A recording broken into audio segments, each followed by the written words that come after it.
The ultimate beginner's guide. Investing in the stock market. Want your money to grow?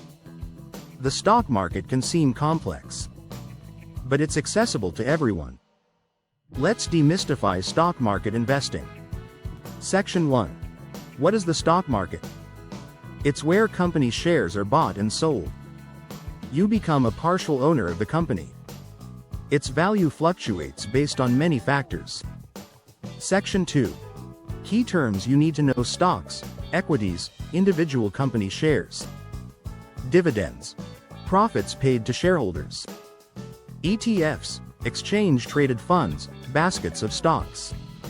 Mutual funds, professionally managed portfolios. Index funds, track a market index like the S&P 500. Brokerage account, your gateway to investing. Section 3. How to get started. Step 1. Open a brokerage account. Choose a reputable broker with low fees. Step 2. Fund your account. Link your bank account and transfer funds. Step 3. Choose your investments. Start with broad market ETFs or index funds. They offer instant diversification and lower risk. Step 4.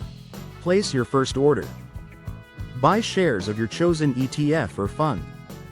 Section 4. Essential investment strategies. Invest for the long term. Patience is key. Compound interest works wonders over time. Diversify your portfolio. Don't put all eggs in one basket. Spread investments across different assets, sectors. Dollar cost averaging. Invest regularly. This smooths out market fluctuations. Section 5. Common mistakes to avoid. Don't try to time the market. Don't panic sell during downturns. Avoid investing money you can't afford to lose. Always do your own research. Start your investment journey today. Small steps can lead to huge wealth. Like, share, and subscribe to WealthFlow Media.